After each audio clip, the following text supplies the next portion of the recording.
at Yale, one of the most respected universities in the United States. He has developed the Yale Center for Religion and Public Life. He's written seminal books like Exclusion and Embrace, and one in particular that I want to highlight called A Common Word. And this is a very, very powerful book that brings together Jewish, Christian, and Islamic perspectives on what it means to love your neighbor as yourself. And is there a common word between us, as the Quran says, for these values and practices of loving the neighbor? Um, there's much else that I could say, but I want Professor Volf to speak for himself. Please join me, friends, in warmly welcoming Professor Volf to Prophetic, the Public Theology Fellowship. Sincere thanks. Thank you. Thank you so much. And thank you for taking the time to hear a few words that I am invited to share with you. It's an honor for me. So I think my commission was to speak about the question of identity. And that question I've pursued since I wrote Exclusion and Embrace. And then I returned to it also, especially in the second edition of it. And the second edition was prompted not only by 25 years, the book having been published about 25 years ago, but by the sense expressed to me by a person in an email that the book is relevant, more relevant today than it was at the time when I originally wrote it. And partly why it's relevant is because when I wrote it, the kind of identity struggles were a global phenomenon, but they were kind of on the margins of globalization processes, often resistances to globalization processes at the kind of local level. What we are experiencing now is the resurgence of identity, especially in the form of nationalism and other kind of cultural homogenization tendencies at a global level. Global powers are involved in that. And of course, when global powers consolidate, the little ones are often in the way. They end up bearing a brunt of this, as we are witnessing kind of in politics in the United States and elsewhere today. Now, especially the identitarian movements, they're very powerful in Europe. And part of the reason that they're powerful is because Europe somehow feels threatened by people who look white enough, and therefore they want to protect the particular turf and particular culture.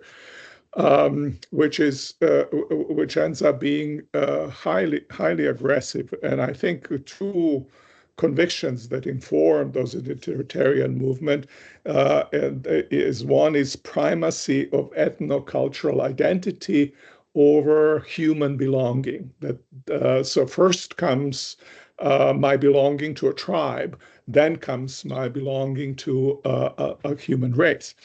And second conviction is a legitimacy of violence in protecting the claims of the identity. And so you have this very sturdy consolidation around rigidly drawn boundaries, and then willingness to use whatever means are necessary in order to protect that identity. And it makes sense from internally. It makes sense because the identity, ethnocultural identity, is more important than common humanity. And so the two feed into each other.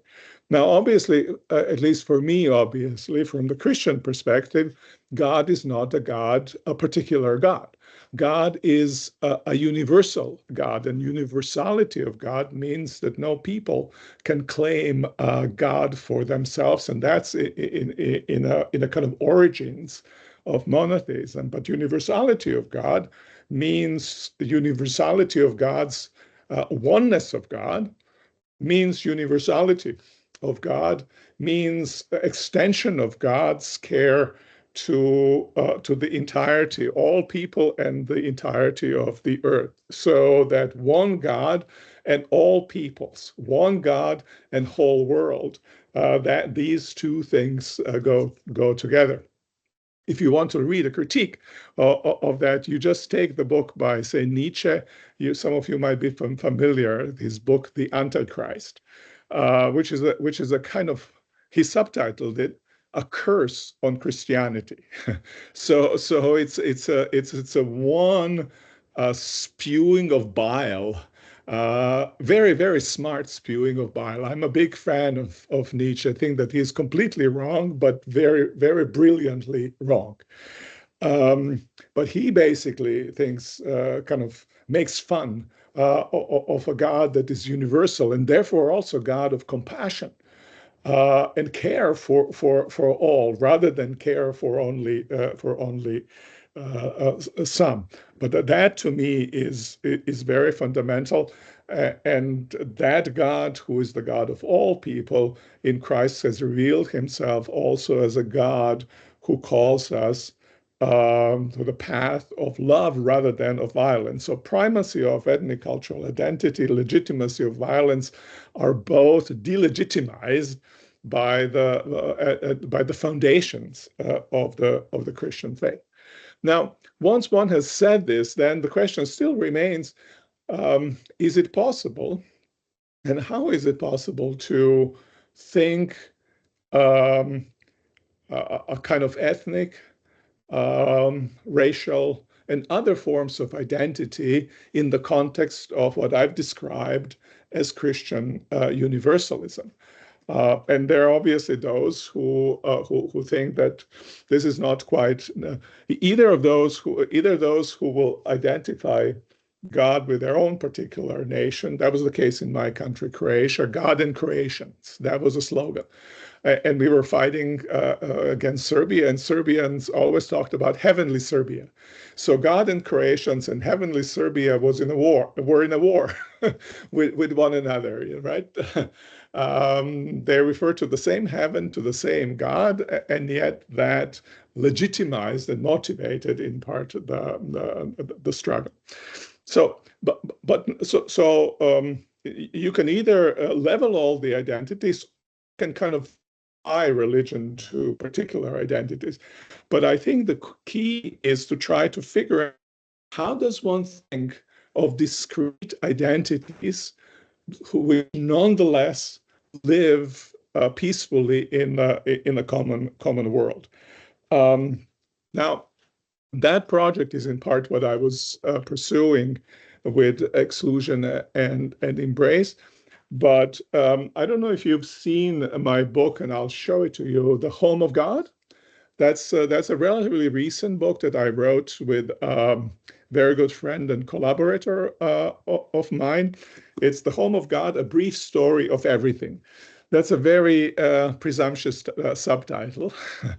But in a sense, it is a brief story of everything. What the book does is takes up this metaphor of home and makes it a guiding metaphor for our thinking about the way in which God relates to the world. And so I think about it in terms of a home of homes. The whole world is a home. And that whole world is made up of discrete homes. And those homes go all the way down to individual homes that are our dwellings, to the city homes, to the national homes, to global home. Now, important for me in the idea of home, especially at those smaller levels of home, is that homes are bounded entities. But so if you don't have boundaries at all, you won't have a home. You will have just an open space. But on the other hand, they're not just bounded identity, they're bounded spaces that are porous to outside. Now, if you build a home that doesn't have windows and that doesn't have doors, you will not have a home. You can't have even a grave like that, right? Somehow you got to put people in, right? Um, so the home is not self-enclosed entity. The home lives from the ability to have interchanges with the environment. Things are being brought into a home, things are being taken out of a home. And if that seizes the home itself, ends up being damaged. I think that to me that kind of relationship is essential. And the other ways in which we relate to our homes are spaces um, with which we resonate in a particular way. So I don't know how it is with you. When my mother was still alive, if I would come to visit her, and she would then cook always a meal, and even when I opened the door, even before I opened the door, I smelled her food. And I knew I'm at home, right? And suddenly this sense in which of belonging, of identification with that space uh, was very real. In many different ways, it becomes real for us. And it just is a witness to the fact that we are particular kinds of people. We're universal, generically human in some ways, but then specifically human. And that's our beauty, both that we are jointly human, but also that we are have specific places of dwelling, forms of resonance. And I think that's why it's important to nurture the homes in that sense, because loss of a home would be a loss of cultural diversity, loss of the beauty, I think, of humanity. And I think in the biblical traditions, that's really what we also find. We find, especially when one thinks about New Jerusalem, New Jerusalem is not a cosmopolitan city as some people. I mean, it's cosmopolitan in some ways, but it's not a kind of unified and uniform space. Um, People from different tribes are there. And I think what's really also important is this idea of the name being, each of us being given a name, right? And called by name. And name, I think that's very, very interesting. Name that nobody else knows. Now that name that nobody knows speaks of the kind of mystery of our identity. Inviolability, the preciousness is in the identity of us as unknown and known and preserved to God, by God. So you see where I'm headed with it. You have this particular individual, you have particular forms of homes, and you have it placed within the universal space. Now, I try to develop that image and read the whole history of salvation actually in those terms. We start 2 chapters on Exodus, and then where you can see at the end of Exodus that the goal of God with creation has not been achieved in the first chapters of Genesis, but actually at the very end of Exodus. And the goal of God with creation is for God to dwell in creation. So when the tabernacle is built, when the glory of God comes to inhabit the tabernacle, then the arc that starts with creation comes to an end, it is fully completed. Um, then God has come to dwell in the creation. I think that's renewed. Then idea is renewed in Jesus Christ. Jesus Christ is the God coming to dwell among us, and the promise of Jesus Christ, especially if you look at the Gospel of John, is this dwelling place for God to become the dwelling place. Um, um, And then eschatologically, that's realized in the New Jerusalem. So this would be kind of my theological, if you want to, frame in which to think about the kind of the individual and community um, politics also. The most interesting thing for me in terms of New Jerusalem is the politics of the New Jerusalem. Now, let me just give you a brief sketch of it. So there is a throne in New Jerusalem. Who sits on the throne? Um, God and the Lamb. And is that it? Well, if you look very carefully, that's not the case. Then I can ask you the question: how many people can sit on a single throne? Normally, only one, right? But early in the book of Revelation, there is a promise to one who conquers. I will give to sit with me on the throne as my Father has given me to sit on the throne. Now I ask you, how many can sit on that throne? How many do sit on the throne in the New Jerusalem? All those who are in the New Jerusalem.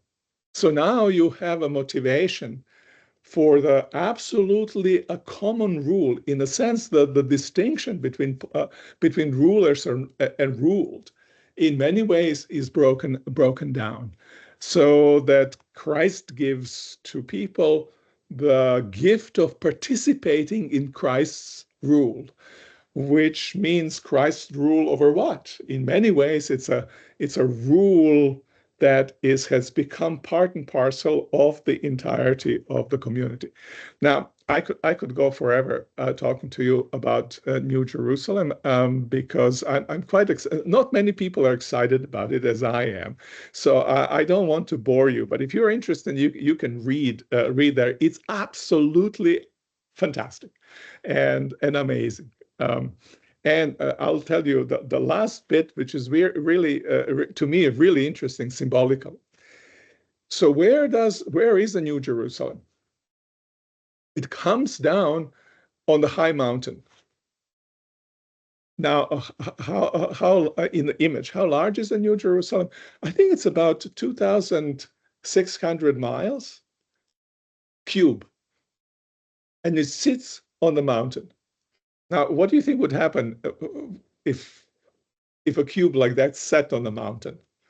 Obviously, it wouldn't stay there, right? Nobody has built a structure like this. So it's obviously symbolic. But what's that high mountain? That high mountain, I think, is a Mount Sinai. So, and the New Jerusalem is filled with the fire of the presence of God. So it comes as a fulfillment of the burning bush.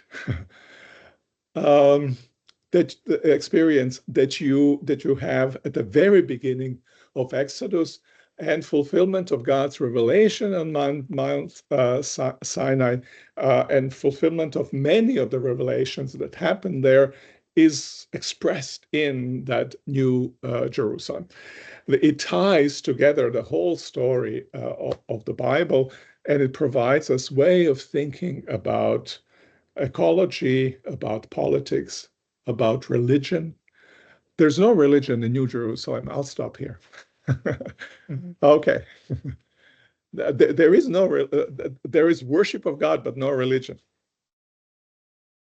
I Okay. love this, I'll stop right here. Professor Wolf. There is no religion in the New Jerusalem. Very provocative and rich ending that I know many of us resonate with. I want to note where you began could profoundly resonate with what are called pan-nationalists in Ethiopia, or they are also called Ethiopianists, a one God, a kind of universal humanity. And this could sound like it's flattening particular human identities. And then you moved us to what is the home of God, and this vision of, yes, one home, but a home of homes where the specificity and particularity of humanity is not flattened or homogenized, but is rather celebrated as the preciousness of humanity. And this would very much resonate with Ethiopians that identify with ethno-nationalism today. And the Leninist idea that became very popular in Ethiopia of nations, nationalities, and peoples. And then where you took us with the New Jerusalem asks about how could these clashing visions of identity and God meet. I don't want to take the time here. I want to open this for questions because Professor Volf needs to go in about 20 minutes, and I know you are all eagerly wanting to ask questions.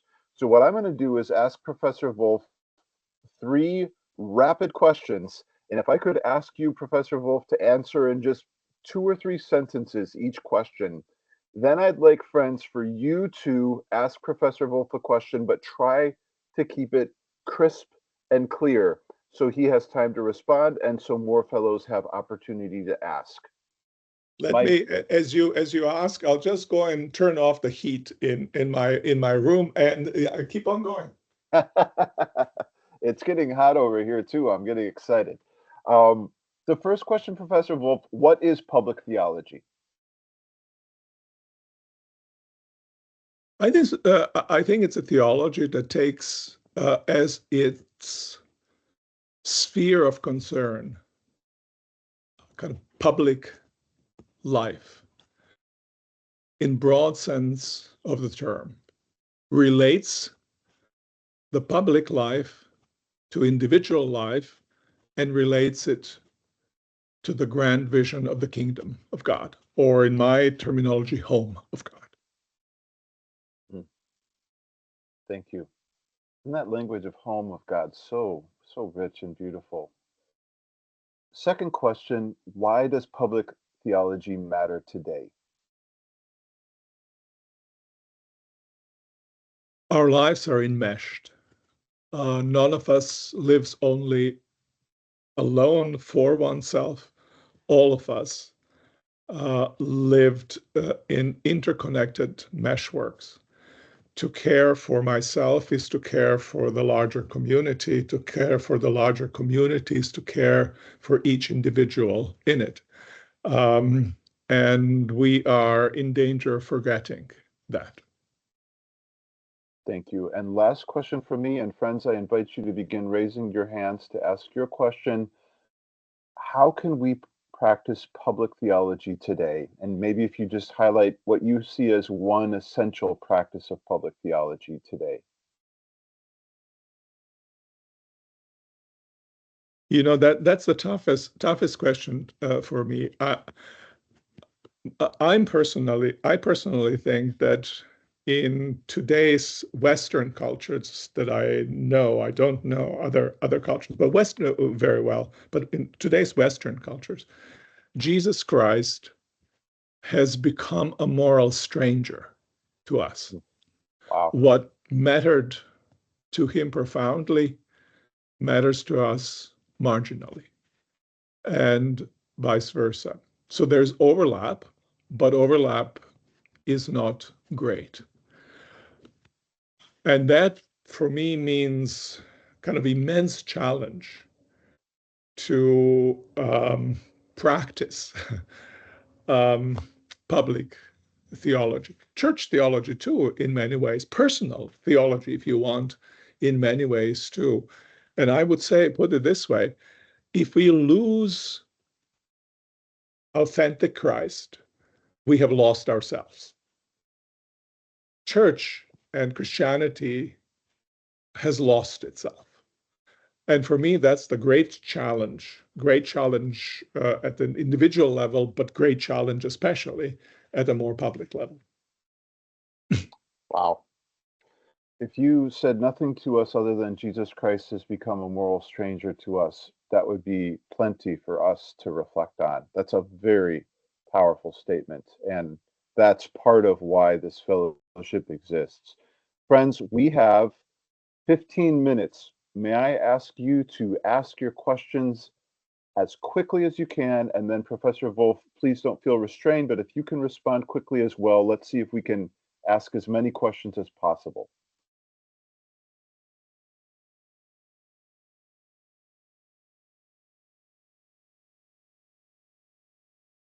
Don't be shy. Malak, please. Thank you, Professor Volf, for this presentation. Hello, Sorry, hello, to little one. What's your daughter's name? Tell me first. her name is Zema. Emma? Zema. Thank you. Hi, Emma. Zema. Zema. Yeah. So I live in a context where identitarian politics is the rule of the game. So I ask, how should I live? I mean, how should I respond to this identitarian politics based on ethnic marginalities? Thank you so much.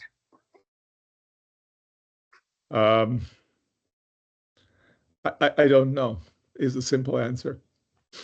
And so the Exclusion and Embrace book has been born out of not just the identitarian politics, but out of a war, and in the middle of the war, led in the name of identity.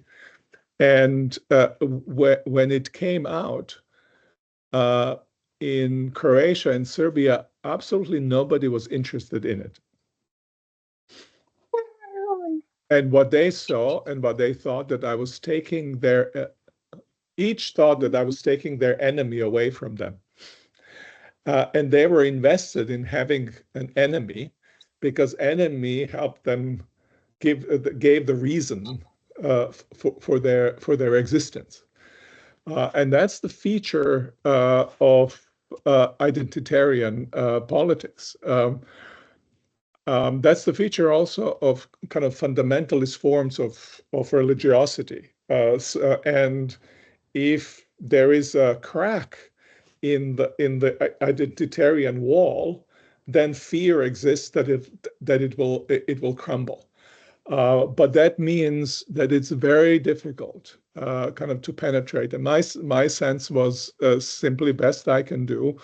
And you folks are on the ground and know the situation better as I am able to know, and maybe more resourceful in the ways of living than I was able to be. But I basically had to bear witness and wait. Act in my sphere, domain of action, and hope that somehow it will come through. Friends, I want to just point out some ironic encouragement from what Professor Volf said. He wrote an award-winning book that became very popular and very influential in different contexts, but in his own home context, people weren't interested because it was challenging who they saw as the enemy in the identitarian wall. Oh, I think that's profoundly resonant for us who live and love in the Ethiopian space. Let us not be discouraged and continue bearing witness. Sarah, over to you.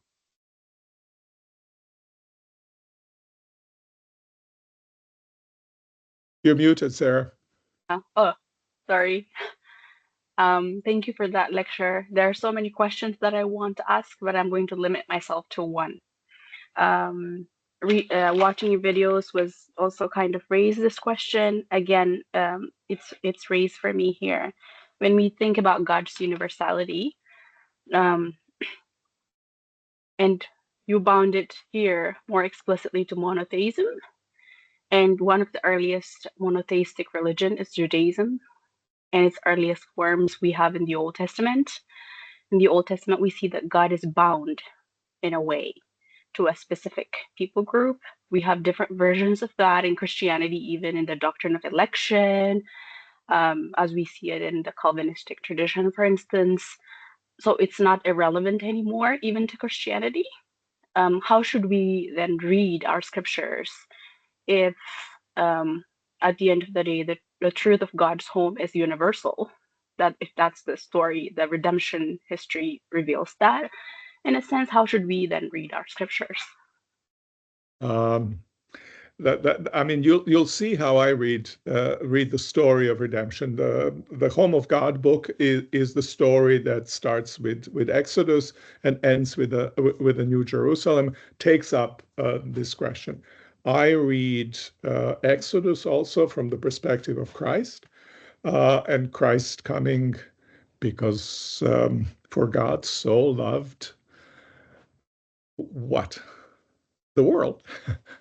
And sent his son and so forth. So my from the very beginning, at the heart of it, is the mission to the world, and I think that ties also to the idea of creation. And when you heard me speak, that creation of the world comes in a sense to its preliminary completion in the indwelling of God in the world, in the tabernacle, that's, I think, gestured toward this universality of the home.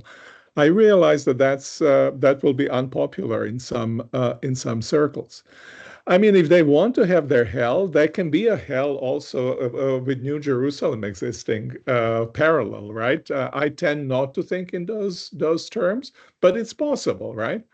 Nonetheless, the universality of concern remains. It's just predicated for folks who think that way,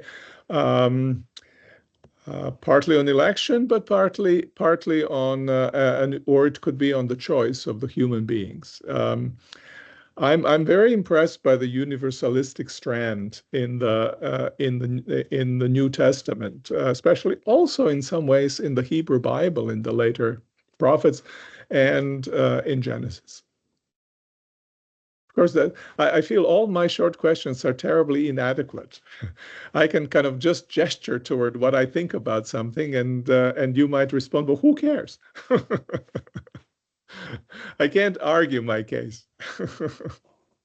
Part of our intention in this fellowship is to spark and expand imagination. So this is perfectly appropriate.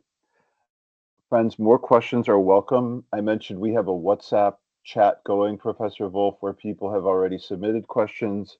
One is from Tizita. We listened to these two talks you gave. She asked, how can believers resist being reduced to tools of the state when religious leaders affirm the marriage of religion and state? And this is very important in the kind of larger context of Ethiopian Orthodoxy in Ethiopia, and then Pentecostalism and Islam also increasingly wanting to dominate public space. How can believers, or we could just say, how could people of faith resist becoming tools of the state when religious leaders want to marry church and state, or religion and state? Yeah, well, we resist religious leaders. I really like the statement by Karl Barth about religion and politics, or genuine faith, more precisely put, and politics. And he says that Christians are always unreliable allies to any political movement or party. This unreliability is fundamental to the Christian faith. And the reason why it's fundamental is that marching orders do not come from the seat of politics, or are not completely shaped or primarily shaped by the exigencies of the political moment. They are shaped by our commitment to Christ. And in that sense, I think we have to prepare risking influence in order to keep the identity. If we lose identity, we have a chance to have influence. If we seek only influence, we've already lost it because we become mouthpiece of somebody else.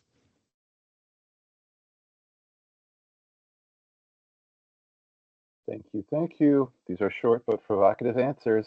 There's lots to think about here. Friends, who would like to ask a next question?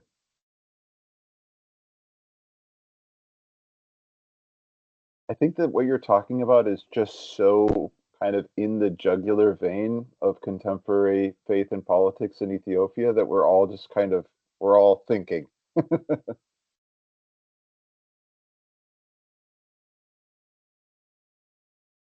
Feel free to raise a hand. Until you do, I'm going to grab another question from our chat. I think Okay, we have some hands. Nahum and Takalin. Nahum, please. Okay, thank you. It's a privilege, Dr. Wolf. Thank you for the lecture. I want to ask one question. It's going to be a bit autobiographical, so I apologize in advance. So I grew up largely, for the most part, oblivious to ethnic identity, which seems a bit strange when you consider the current state of Ethiopia. But that was the context I grew up in, and I simply saw myself as a Christian, as an evangelical, and I thought for the longest time that it was quite obvious to believe that my Christian identity easily trumped my ethnic identity. But in time, I think I am being drawn to ethnic identification. I think I feel a bit pressured. I feel convinced day by day, and I don't know. I don't even know which term really describes it best. I don't know if I'm being convinced or if I'm being pressured. But I have. So my question is: Do you think it really is possible or even responsible to say or to identify as a Christian or as an evangelical over ethnic identity in a society like Ethiopia where everyone else seems to do so? Not necessarily denying my ethnic identity, but identify at least identifying as my primary identity, if there is something like that. And do you think choosing to identify as such may even weaken my witness in my context? Because it really seems elitist sometimes. It seems disconnected from reality. So do you think that's possible? And do you think that's responsible? What do you think? I think that it's not only possible, but it's essential. It seems to me that at least, I mean, we do have our internal perspective on our identity, and we have also public face of that identity. These are not always the same, and that doesn't need to mean hypocrisy. It could mean wisdom simply. But I think if any Christian, allegiance to Christ is not a source of primary identity. That there is a kind of betrayal that's going on at the very heart of who we are. Question then is, how does one portray oneself publicly? How does one name oneself? And that partly depends on the social meaning or public meaning of the terms that are being used. Evangelical is a term that I often use of myself. I no longer use it because it does not represent actually what my allegiance to Christ make me to be. I'm being interpreted in a way that simply skews my identity. So I think there's a kind of a wisdom in self-presentation that's guided by the deep commitment to identity in being a follower of Christ. And now, my friends, it is 9:45, and I have a hard stop. Unfortunately, I can't stay longer with you, which I would very much love. I send you my blessings and my gratitude. All the best to you. Professor Volf, deep thanks from us. May we snap a quick screenshot of our fellowship with you? Sure. Chase, if you're able to grab that, that would be awesome. Everybody smile. And if you Give can me turn your camera on. 1 second. Okay. Okay. Thanks, folks. Everyone say New Jerusalem. See you there. Thank you, Professor Volf.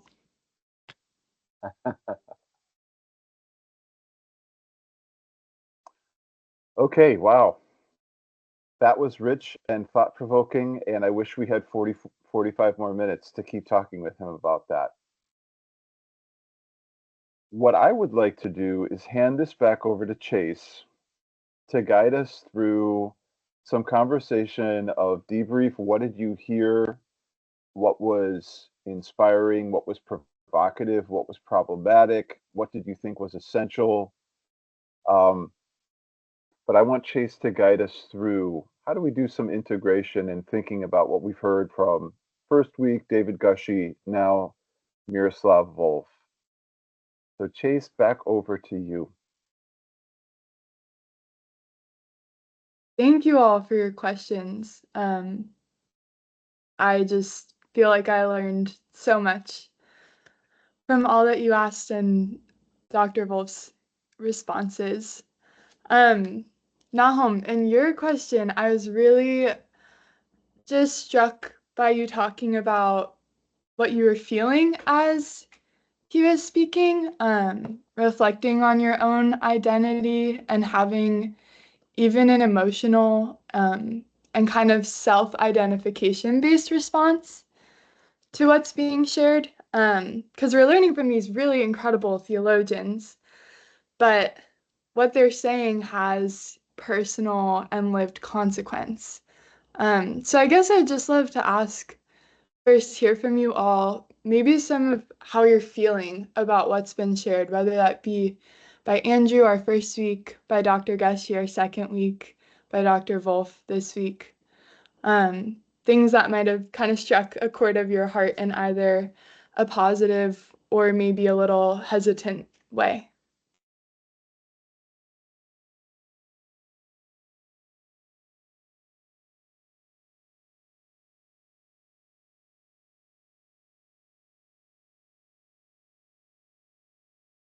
Yeah, Galata.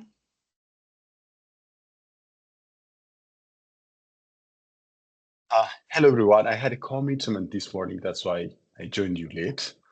I hope I'll receive a video of Professor Volf.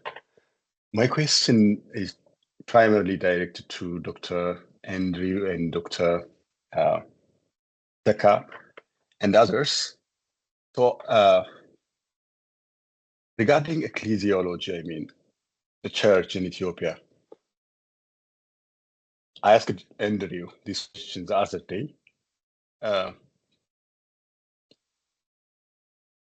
Is not an Ethiopian church, as we know it, a kind of demonstration spot for this identity crisis itself?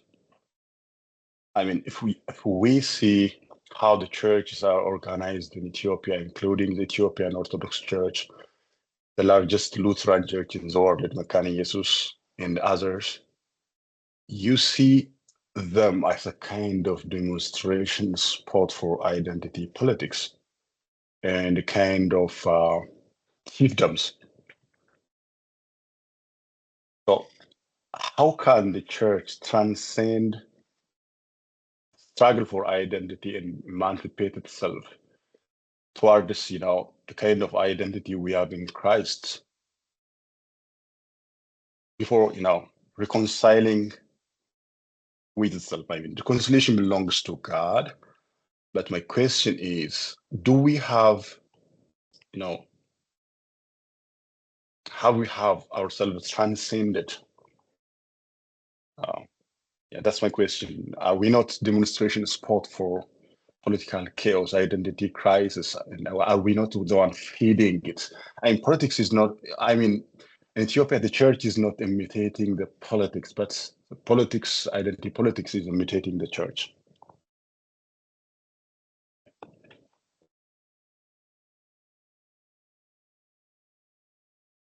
I just want to jump in and say thank you for the question, Galata. And as you were talking, I was thinking about Nahum's comment, which also really touched me. If I heard you correctly, Nahum, you said shouldn't our Christian identity have a primacy, but that can also sound very elitist in Ethiopia today, and almost like a privilege, like you're above what's happening in Ethiopia today and the struggles of people wanting recognition, wanting dignity, wanting rights. Um, at its best, wanting a place of security and mutual opportunity; at its worst, wanting a piece of the pie, wanting the power, wanting the prosperity. And I'm very much living in this tension of the churches so easily play into the identity politics, as you're saying, Galata, and they just become a mirror of the problem. And there isn't this prophetic public witness that Dr. Gushie was talking about last week. But on the other hand, as Nahum suggested, trying to stay out of the identity politics and the identity debates can feel kind of elitist um, and almost cynical in some ways. So this is quite a difficult tension. And rather than trying to resolve it, I want to just continue with Chase's question. What else are you thinking and feeling? What's being stirred in you, whether with encouragement or with hesitation as you hear these first three sessions? Fasika and Tekalen, I'm not sure if your hand is still up from before, or if you want to It's from engage the as well. previous. It is from the previous. Oh, Takaling's. okay. Okay. So thank you very much. Ever since I have enrolled to this fellowship. I have determined that I was exercising another form of selfishness. That I am saved. That I only matter, and then I really did not give the Christ's command to love your neighbor. So that's eye-opening. So my neighbor is everybody, every human being who bears the image of God. This is very enlightening, and it may be difficult to practice, but with the help of the Holy Spirit, and as a Christian, I need to do that because I should love my neighbors. And then, if you remember the neighbor story, Jesus provided the Samaritan is while the priest and the scribe and the Levite, they passed because they were rushing to provide a sacrifice. They don't want to spoil, ritually be dirty or spoiled, so they just passed. They were thinking doing what matters to their God, but they were not lover of their neighbors. So that is because as a Christian, I used to believe our primary concern or primary care should be to those only who are in Christ, because God is going to judge us. How have we shown love? It's also explicit that we should show love to fellow brothers.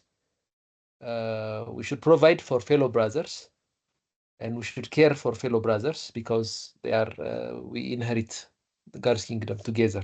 It is written, but that shouldn't And exclude. sisters. Yes, so but that should not exclude the rest of human beings. So it kind of because it removes cynicism, because as long as I'm okay, as long as my family is okay, then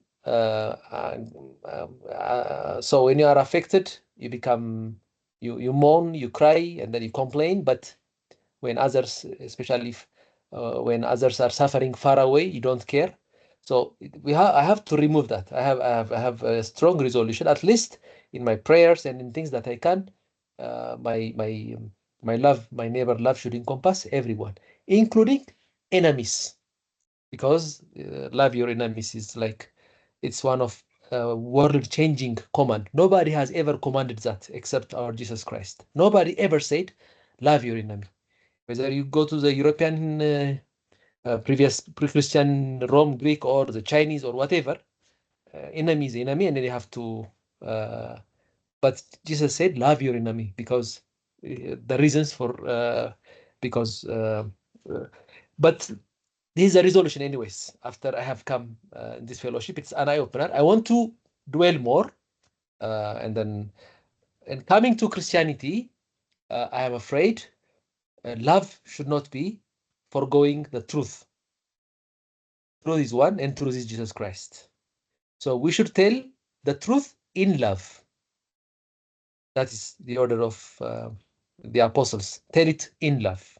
But we should not compromise the truth, because truth is Christ. And he came in person, and he stayed here for 33 years.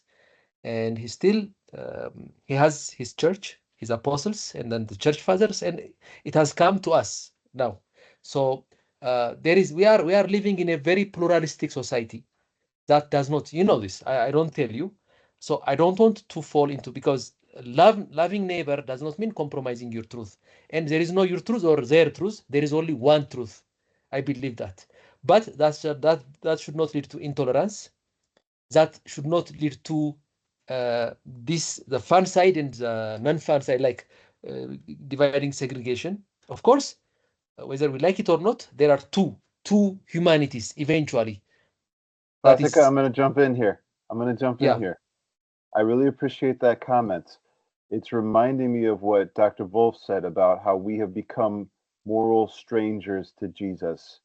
When Jesus is calling us to love the neighbor and even the enemy, as Gelata was suggesting, our churches can become these tribalistic spaces where one group of humans, Christians, brothers in Christ, matter to us, and they deserve our grief and our struggle and our generosity, but those who we see outside the church no longer matter. yeah. Neighbor love and enemy love is completely disrupting this way of thinking.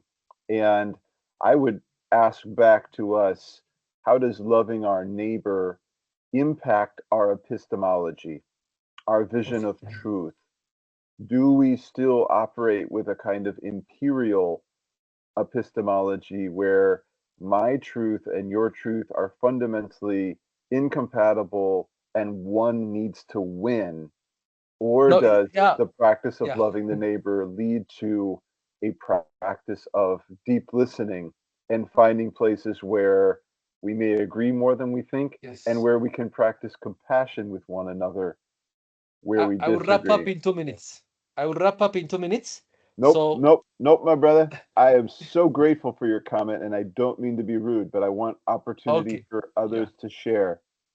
Okay, so just let me wrap up. As regard to Tommy, the truth, if I can point to you, you've got in the chat here a question that came to mind after was, what does a relationship with God require a church, or can it be purely personal? And if faith is about connection with the divine, why do institutions feel essential to it? And then you asked, how does Matthew 18:20 play into this? And that's the verse where Jesus says, wherever 2 or 3 are gathered in my name, I am present in their midst. Homie, would you just jump on and add a little bit to this thought? Because this is a really provocative question for public theology. On the one hand, we've got these institutional churches that would seem very public, and yet they so often become bought and controlled by political forces. On the other hand, what seems like what you described as a more personal relationship with God might actually have more independence and might have more potential for prophetic energy. So would you jump in and just say more about your question? Hi everyone. I'm not sure if I have much to add, but from my understanding, even though my understanding of religion and faith is not as deep, I would assume that our relationship with a divine God should be enough without any involvement with another institution, be it a church or mediators such as religious leaders and such. But I would assume there is something that I don't understand there. That's what my question is. And I don't necessarily see the importance of that mediation. If we have a certain relationship with God, that should be enough. Isn't that should be enough.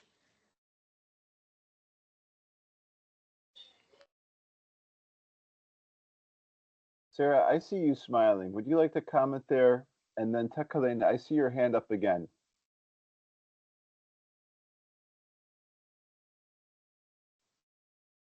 I was just I was just thinking how difficult and profound that question is.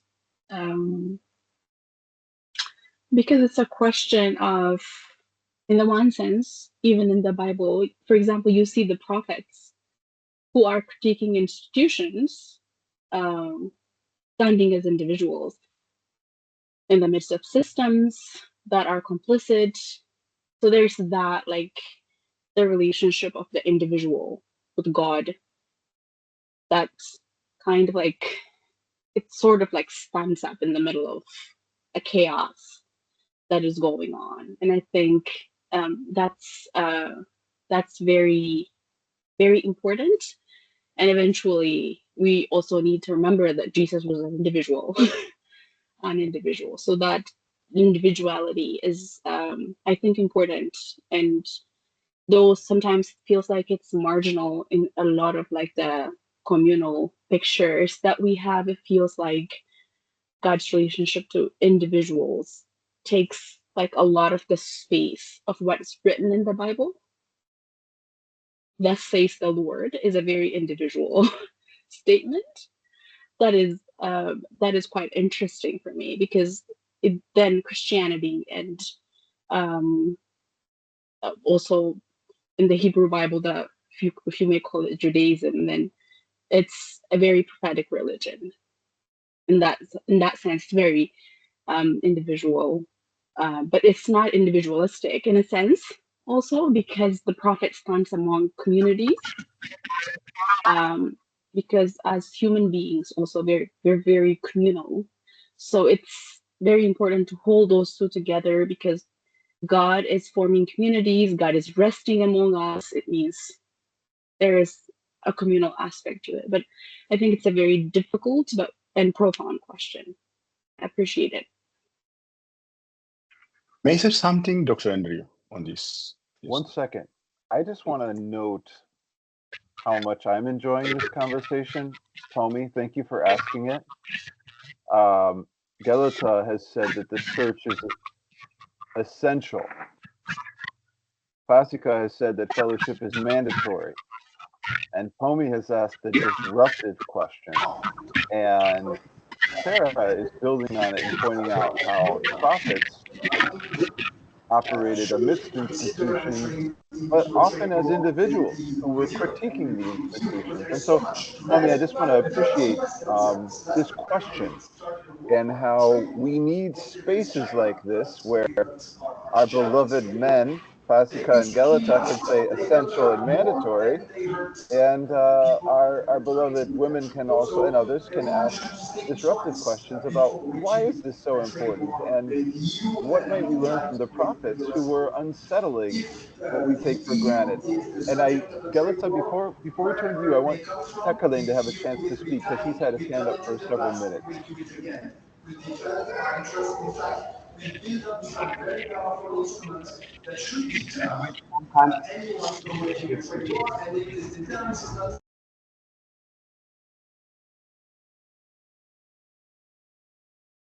Can you hear me? Yes. Okay. Thank you so much. So much has been reflected, and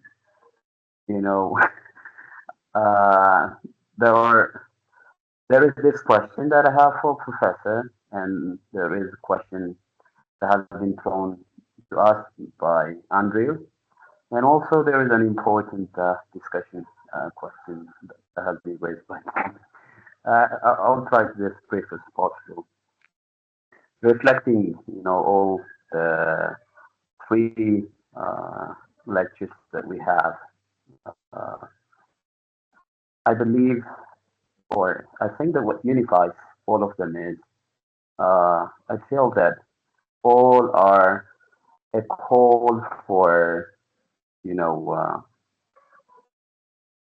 for a unified selfhood. So what I feel is in our relationships, the way we live Christianity, we tend to nurture a kind of a fragmented self. So there is, psychologically speaking, then there is this, we all have been sick with this split personality disorder. In a way, we haven't taught the implication of holding certain kind of belief in other areas of life. And that's what I see here. People could live quite comfortably different kind of self. You know, in some spaces, the religion, Christ is the supremacy, so he comes first. In other contexts, then ethnicity comes, and they haven't really worked it out through. So all the invitation has been, be serious, unify your thoughts, try to harmonize your thoughts. That is the kind of reflections that I have over these three lectures. The question that I had for Professor and also the previous two lectures is,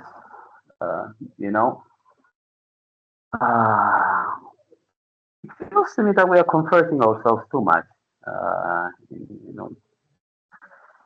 Telling that we have a universalized message and so on and so forth. So ideally speaking, that's very comforting. That's the aspired self, the ideal self. The real self is quite different than that. When we look at the history page, the kind of actual relationships that we have at hand. And my fear with this universal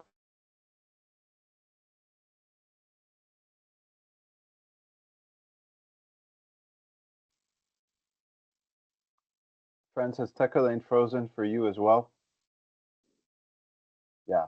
Tekka, if you can hear us, you froze when you said my fear.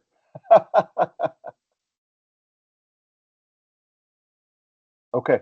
Hopefully Tekka will come back. So he was calling us to move from the fragmented. Oh, you're back.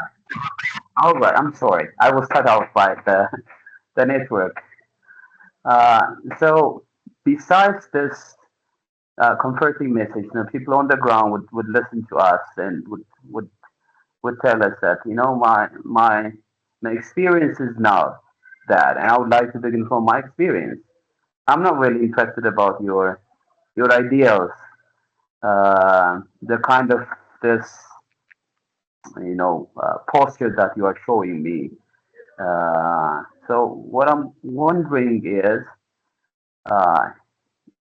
how could this? I understand this is by way of casting visions. You would like everybody to buy this universalizing tendencies, those ideals. That's the goal. I'm okay. I'm fine with that. But the question is, a person who is in a very marginalized context would feel that you are talking too much. You're not listening. You are explaining too much. You are not listening. So where does this listening posture come? Where do we help people to process their griefs? That is a question that have been pondered. It's so comforting, but I don't think it would be comforting for everybody. All right, but this is a question to ponder about. I will not say more. The last remark that has been done about this, you all know in religious studies, well as in psychology, there is a difference between spirituality and religiosity. By way of simplifying, religiosity requires institutions to be at the very center, and spirituality not defined, from certain order than that. And at times, it passes away also the grid of religiosity. So when we wonder about this question, the necessity of institutions, let us remember that there are really quite a significant number of people, and the number is increasing over a period of time, who are very much disinterested with the religious kind of spirituality that many of we would like to impose on the others. So, by way of tightening the ropes, then let us make sure that we are not excluding the kind of experiences that they have. That is the sort of remark that I have. And this number is increasing quite significantly. The research suggests around 24, 25% now. People who claim that they are spiritual but not religious. So it's not only a descriptive category, that is how people are also experiencing it. And let us not forget that. And the other line that I would like to think about these issues is that whenever we think of our relationship with God, there are different ways by which we might be attracted to. For some of us, we have some heroes, through certain individuals, and some of us we have our own sacred institutions that we really love. And some people have gone really beyond those too, and have gone to these ideals, relating to God, beyond institutions are a way by which you organize your set of. I'm not minimizing. Please don't get me wrong. I'm not minimizing the need for relationship, communality, and so on and so forth. Uh, but also we have to recognize that some people have gone beyond this and transcended and gone beyond these institutions, which in a way manage our opportunity, saves and inhibits us also in navigating our spaces. I think I have to stop here. I'm sorry for talking quite long.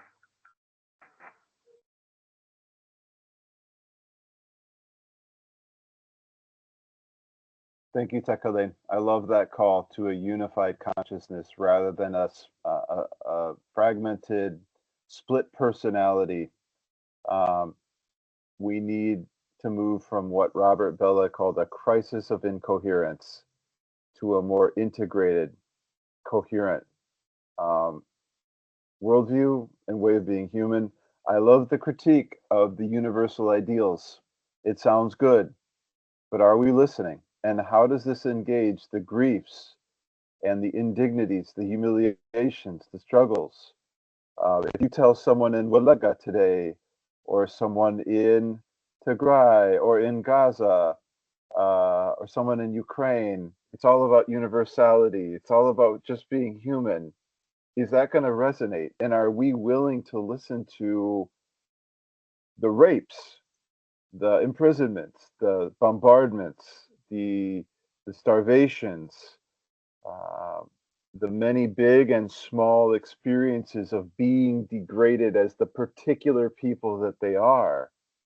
And friends, how might a practice of public theology be creating spaces for public lament, public grief, the witnessing of the suffering of the other, not saying anything to the other, but saying we are here to witness and to listen and to grieve with you.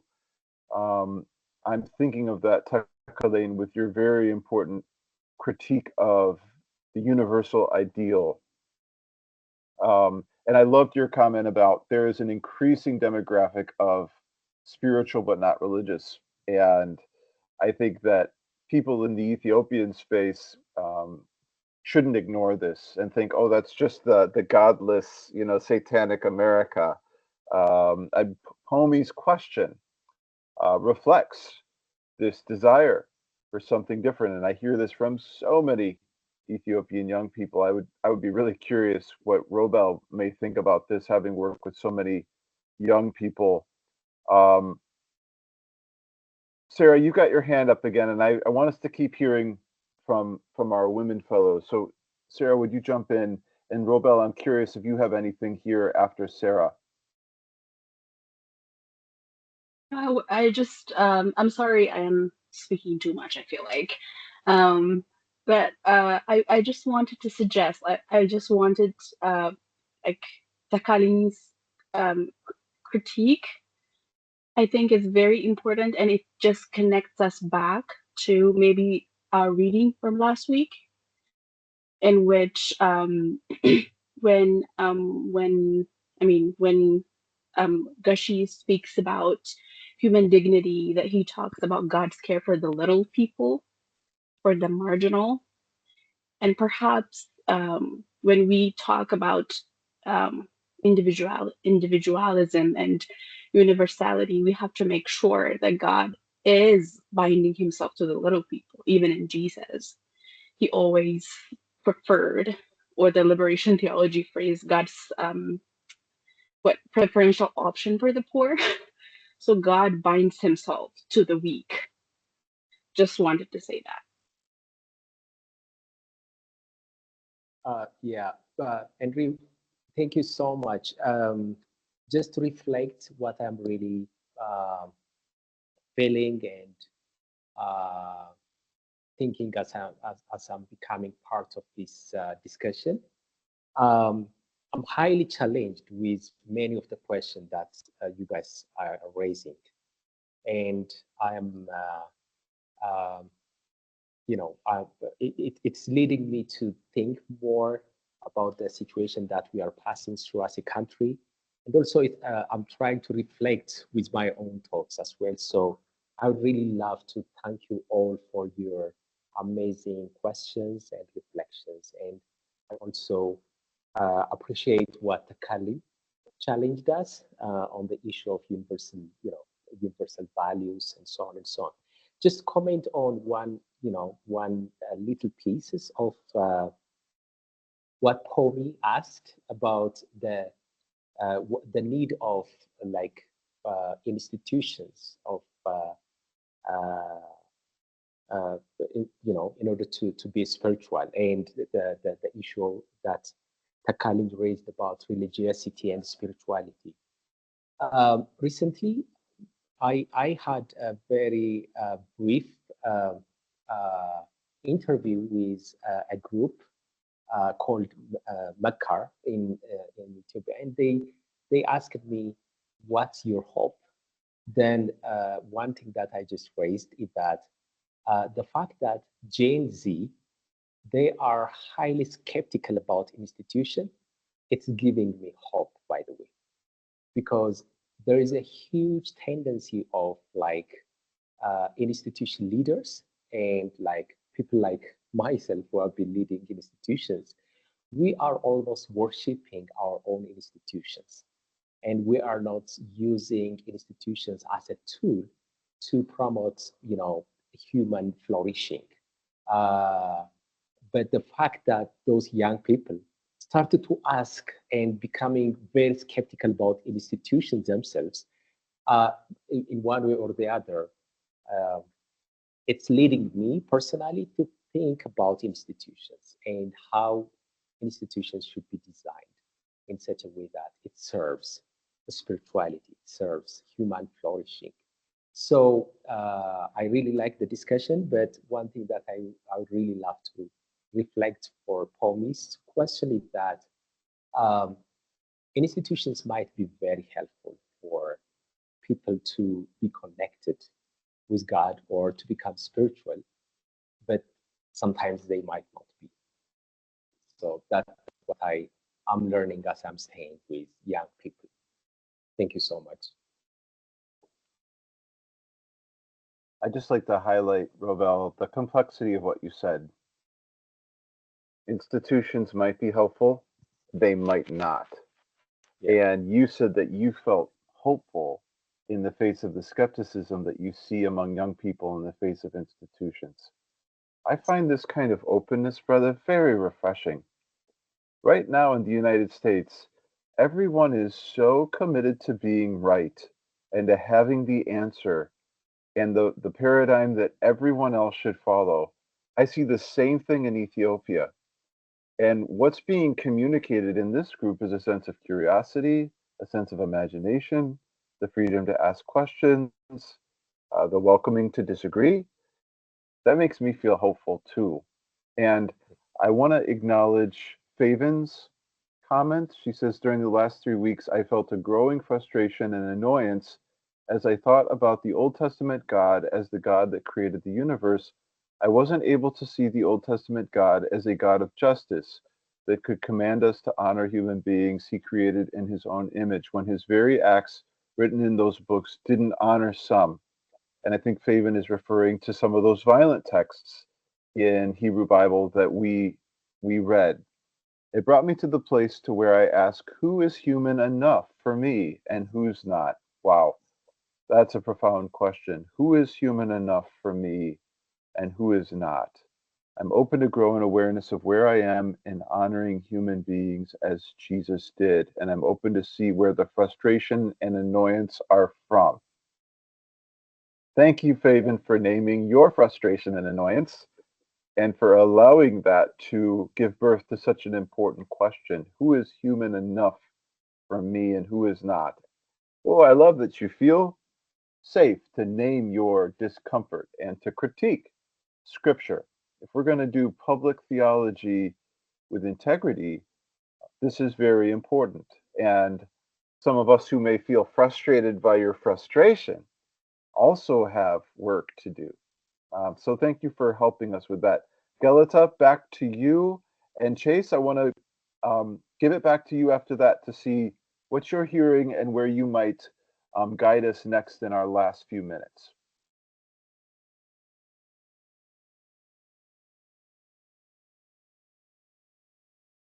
You're muted, Galata. Yeah, I just wanted to say that church is not just an institution per se. What I'm saying is, when the Bible says about the church, it is a community, an alternative community that gives us imagination of what alternative to identity politics, what alternative lies beyond the chaos we have right now. It gives us a glimpse into what ought to be rather than what it is right now. So the church may have a lot of problems we see, but the kind of church that Jesus inaugurated is a kind of alternative church that gives us an imagination of alternative community for human flourishing. It is a place where transformation happens into, alternative imagination of existence. Yeah, that's what I want to comment. Galata, I love the phrase alternative imagination, and I think that's what so many of these questions are getting at. What does it mean to imagine institutions differently? As Dr. Volf was saying, our own identities differently.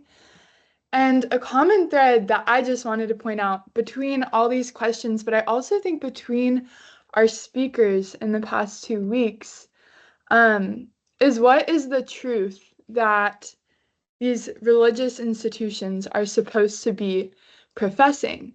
And Sarah, I loved how you brought up the role of the prophet, and that was in our reading last week.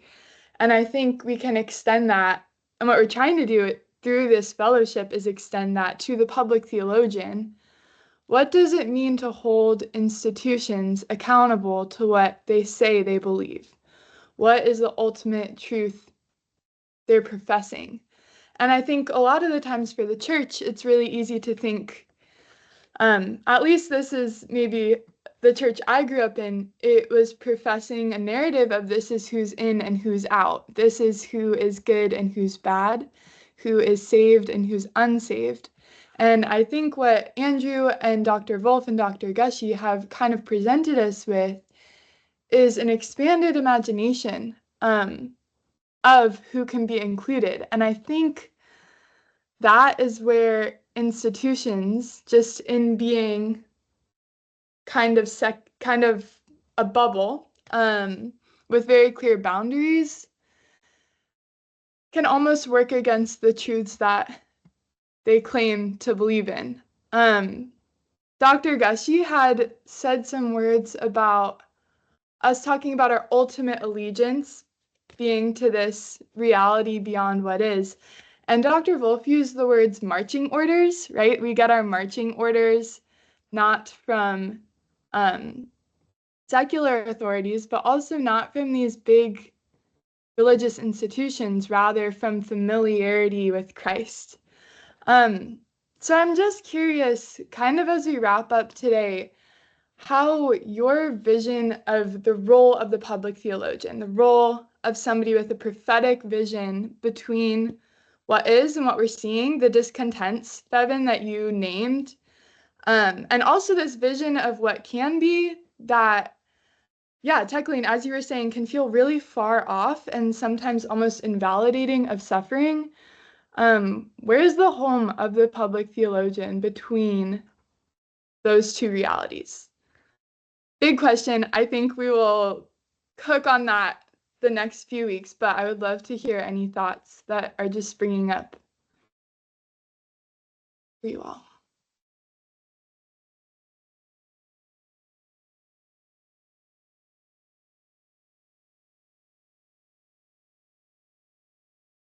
Yetta, do you want to jump in there? And Tekleen, I'm still not sure if that's a hand from before or from now.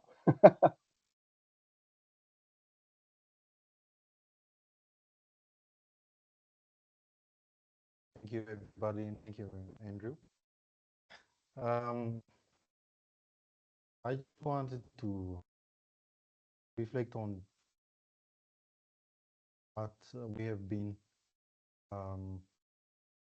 listening to and we've been reading. So I think my recurring question for this past 3 weeks has been, I think, the second question in the second focus question on week 1, which is what is public theology and why does it matter? So I was thinking about why public theology matters, especially in our contemporary context.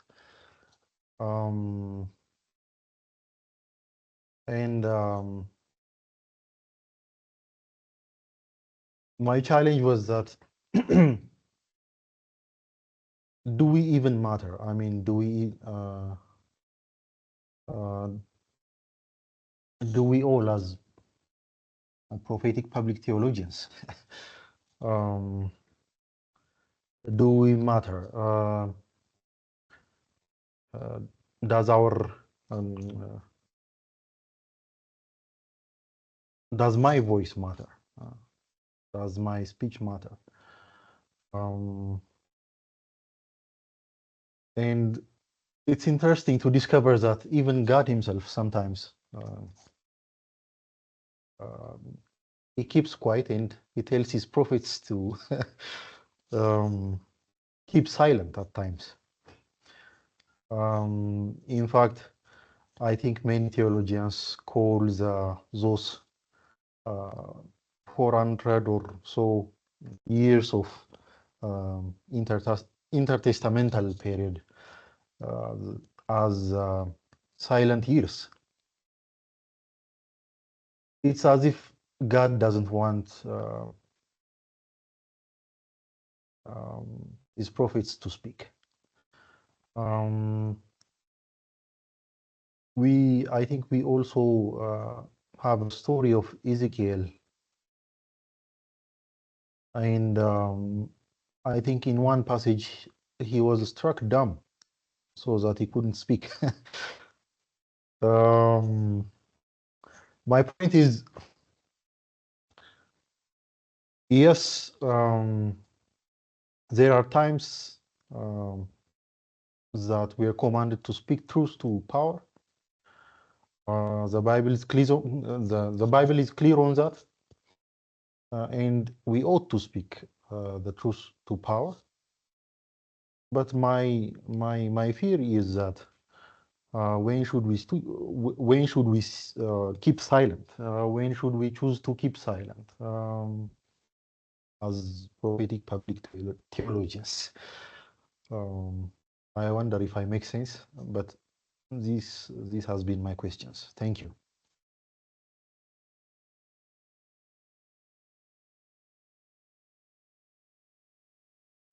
Yeah, thank you for your words. Just beginning with, do I matter? Do my words matter? When do I speak? When do I not? I think that really gets back to where we began this conversation, with asking, how are you feeling in response to what you're hearing? And those are deep existential questions, that, I mean, I don't claim to have the answer to, but I think they're really integral to the practice of public theology. Even as, Sarah's proposed in the chat, does the public theologian even have a home? What does it mean to belong when you're casting an alternate vision of what reality and belonging even is? So I just think your question is beautiful and kind of sings the harmony of a lot of what we've been talking about.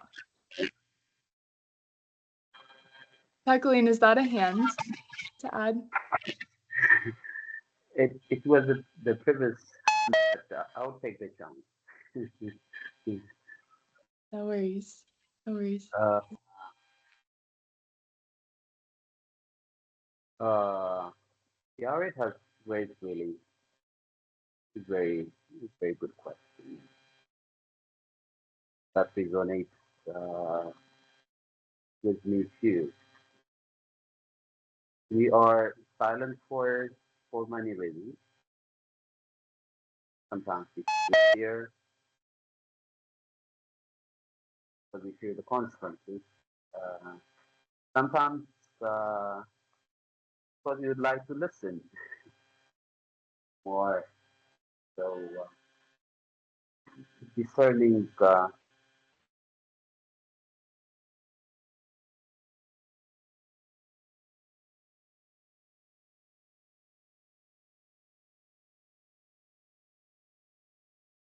Tekalen has fallen into silence.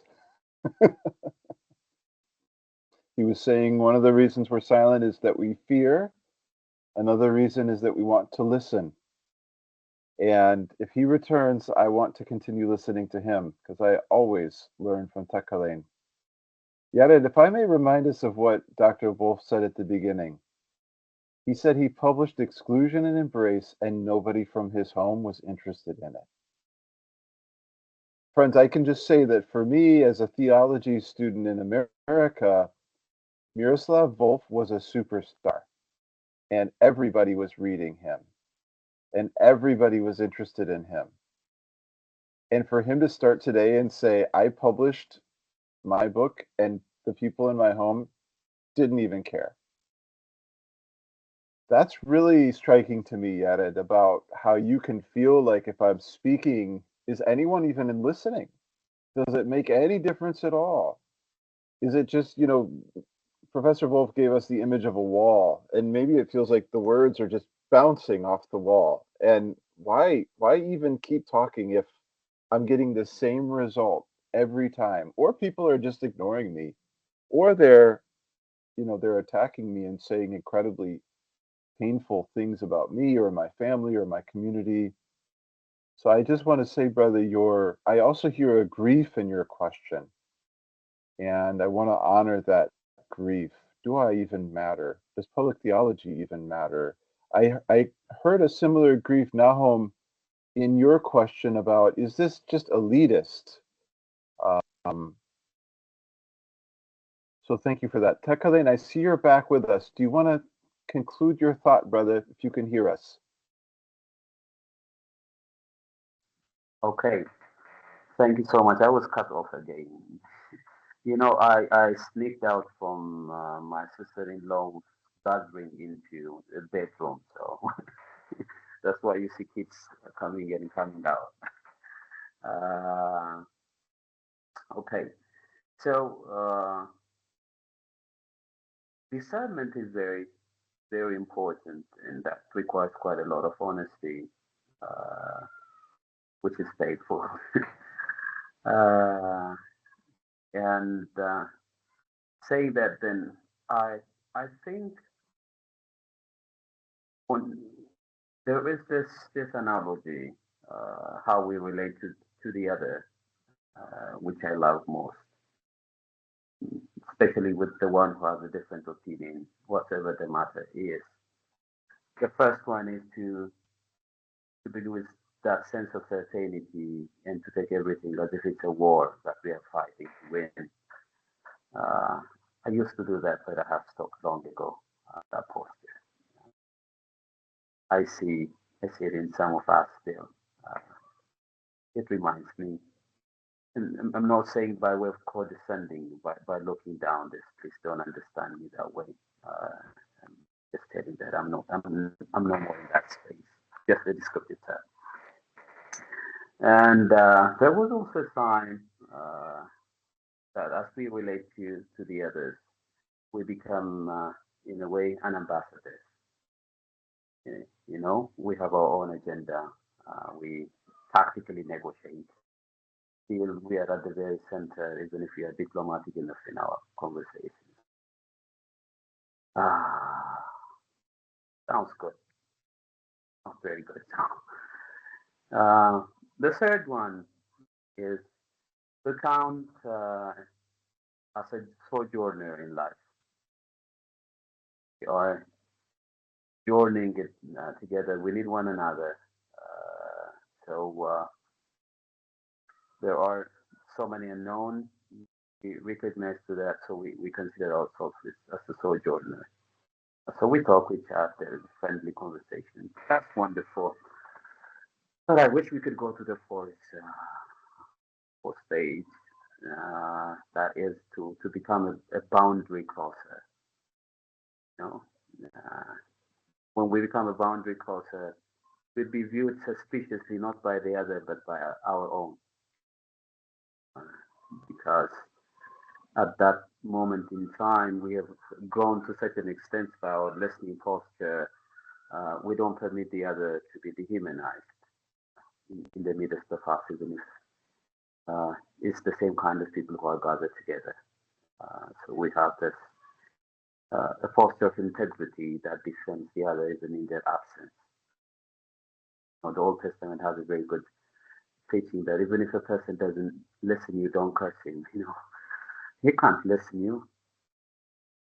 It's okay to curse him, right? It doesn't hurt him psychologically anyway. It doesn't hurt you. That's the usual rationale that we employ, but we have to bring to a level where what we believe remains persistent, and we continue to be an advocate of the other. So that's a kind of a hope that I have. So in a way, the invitation for all of us and to myself is, I think, to think a lot about listening, and to minimize our explanations. It's so ironical, isn't it? I'm saying that while explaining this all. Anyway, so that explanation, reducing the explanation element and the defending element.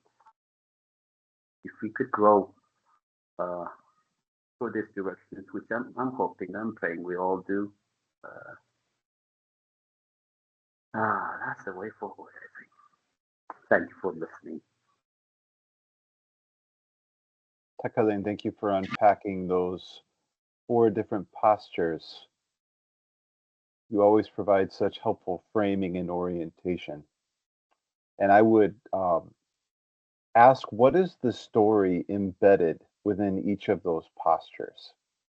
The first, the warrior, the story they're telling themselves is, we're at war.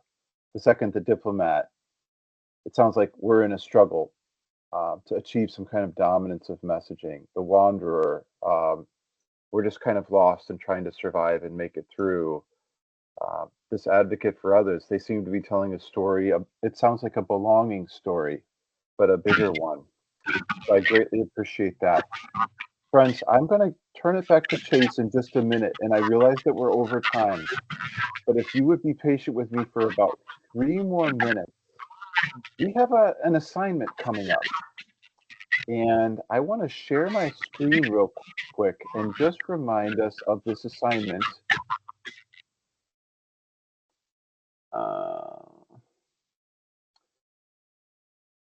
I have security settings that are blocking me.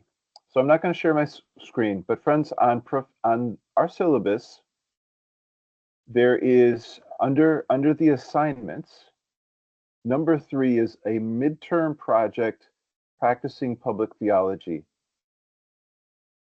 One of the reasons why we have assignments in this fellowship is not just to make you do work, but is to help you practice articulating what you're learning and putting your learning into the form of writing so that you can think through it in more detail with yourself, you can share it with others, you can refine your thoughts through the weeks, the days, the years ahead.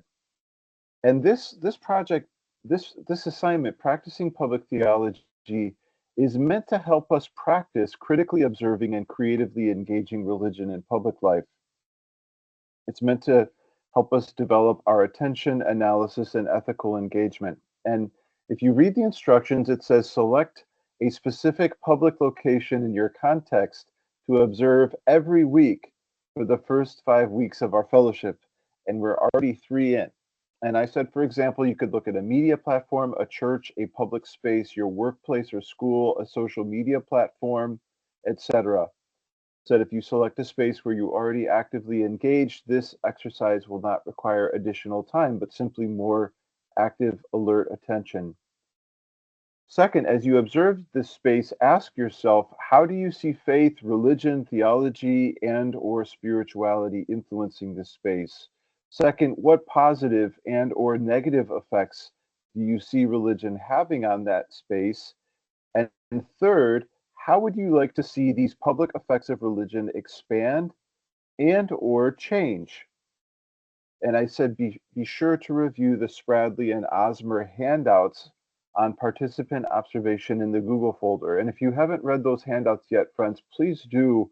I think that they're just very helpful in us becoming better listeners and observers in general, but they're very useful for this assignment.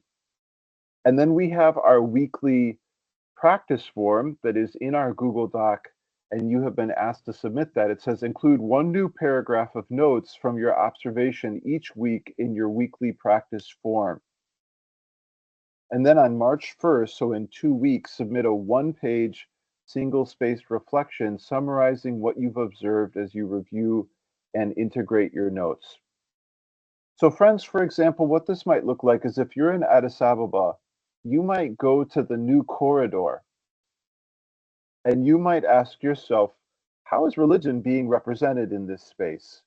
Maybe you see explicit, obvious religious messages, or maybe you see more implicit, below the surface religious messages. Maybe you see religious messages that are seeking to justify power or to justify images of wealth.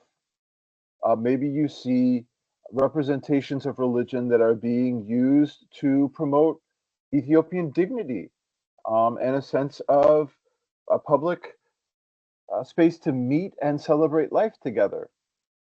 The assignment is for you to watch, to observe, to listen, to study, to smell, to touch, if you can, if it's not online. One space every week for 5 weeks. And just keep showing up there, keep thinking, keep watching, listening, learning. And then in 2 weeks for you to submit a 1-page reflection where you're saying, this is how I see religion influencing this public space. And this is what I think could be helpful about it, and this is what I think needs to change. So what we're asking you to do is really to cultivate your power of attention, perception, and articulation. What's happening in this space? What might be going on there that I would easily ignore or overlook? And then what are the implications of what religion or spirituality or theology is doing? And how would I like to see that either expand, change, go away, stop, become more? This is your chance to really practice public theology yourself. So I hope you have all already picked a space that you continue to just watch and watch and watch and watch and watch. You're doing your assignment well if you're getting bored. That's a good thing. It means that you're really paying attention and becoming familiar. Who are the people that are here? What are the sounds? What are the sights? Who seems to be in a position of influence? Are there people that are pushed to the side? Do I feel happy here? Do I feel sad? Do I feel like I can tell the truth here? Do I feel like I need to suppress or censor things in this space? Become as familiar as you possibly can with the space that you've chosen and allow yourself to see it with as fresh eyes as you can, as fresh ears as you can. And I often ask people who do this assignment, try to pay attention who is present by their absence in that space. Who is present by their absence? Who's not there? Who do you not see in that space? Who do you feel like is maybe not welcome in that space? Who is speaking by their silence? Who is speaking by their silence? Whose voice do you not hear in that space? Whose voice may be muffled, or the volume is turned down, or maybe the volume is just turned off? Who may not feel at home in that space? So maybe you're observing your church space, and this could be a really good opportunity for you to ask, if I didn't already belong to this space, how might this make me feel uncomfortable? The point is, try to let the familiar become strange and let the strange become familiar. This is the work of participant observation and trying to do really detailed, layered, nuanced, thick description public theology. Chase, you've been generous with me. I took too much time there. I want to hand it back to you to close this up for today. Thank you so much. Yeah, I'll resend those details about the assignment in our WhatsApp as well. Thanks, Andrew. I want to just encourage everyone. I feel like as I've heard everybody talk and share their questions, so many new thoughts and ideas and questions keep popping up in my mind. And if it's the same for any of you, I just want to encourage you to either write those questions down on your practice form or send them in the WhatsApp group. Not necessarily expecting an answer, but just as a space to kind of hold them that we can look back on at the end of this fellowship, because I think there will be weeks where you feel like a question you had in week 2 is answered, and then the next week it's ripped open again. But I've just learned so much from all of your questions, and it's stirred up a lot in me. So I want to encourage you all to hold on to that, take note of it, write it down somewhere, and please share with the group, even if it's not in your 3 questions about the reading or anything like that. Okay, we've heard a lot of words today. I just want to take a moment of silence together so that we can see what's surfacing in us before we sign off and get ready to go. I'm just going to leave about 10 to 15 seconds for us to sit in silence together.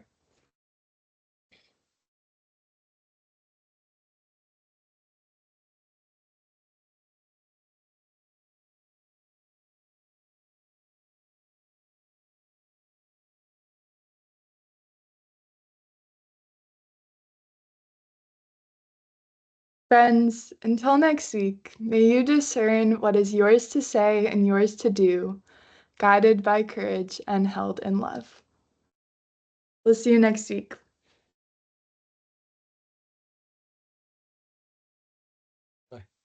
Blessings, everybody. Grateful for you all.